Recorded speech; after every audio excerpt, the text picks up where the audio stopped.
Today, we're talking about multi-level marketing, also known as network selling. Now, if you're like me, every once in a while, you'll get a message online from an old acquaintance who's suddenly and strangely interested in checking in on you, only to find out after a brief conversation that they're really interested in selling you something. Multi-level marketing or network selling is a form of direct selling using non-salaried workers. These workers make revenue from selling a product, for example, supplements, jewelry, makeup, clothing, or kitchen supplies. But they also earn money from commissions based on purchases made by other sellers who they've recruited to the business.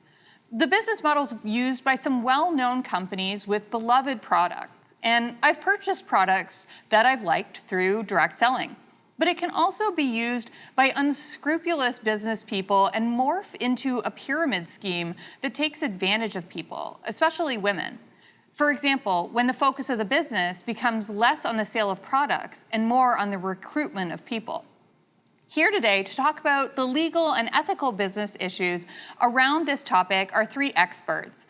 Michael Weinberger is a lawyer with Siskins LLP. Dr. Derek Hasse is an assistant professor of marketing emeritus at the Haskayne School of Business. And Kristen Matthews is from the Better Business Bureau.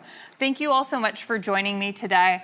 Professor Hasse, I'd like to get your perspective on the definition I gave at the beginning on multi-level marketing or network selling.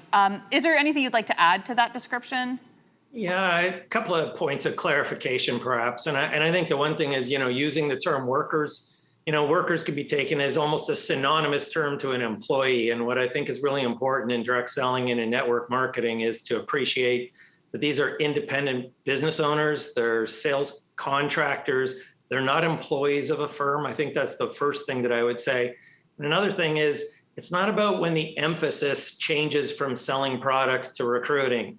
The whole key here about what differentiates legitimate network marketing businesses and direct selling businesses from what might be pyramid schemes is where any compensation is actually paid for recruiting versus the sale of products. And legitimate businesses are all about the sale of the beloved products that you talked about. That's the focus.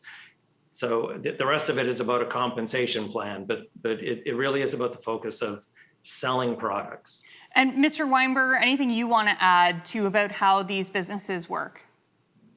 No, I think Dr. Hasse hit the nail on the head there when he described them as independent distributors.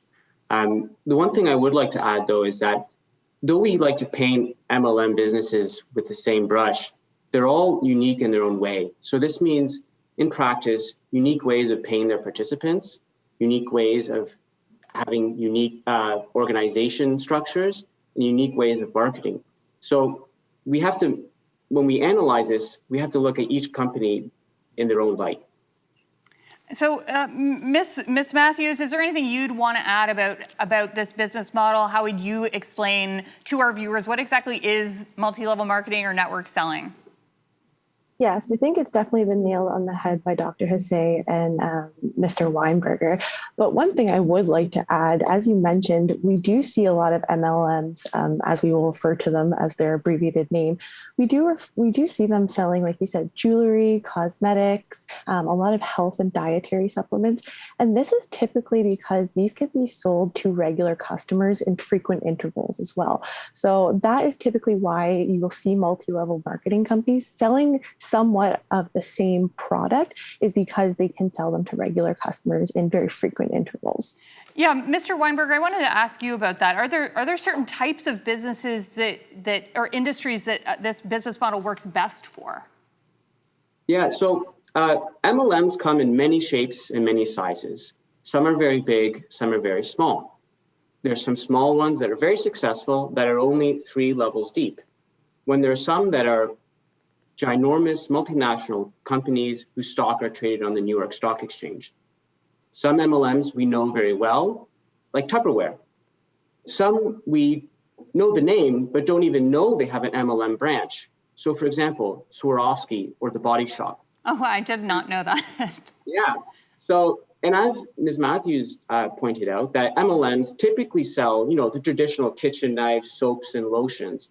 But then they also go into more cutting edge products like cryptocurrencies. I've even seen an MLM that sells adult entertainment product.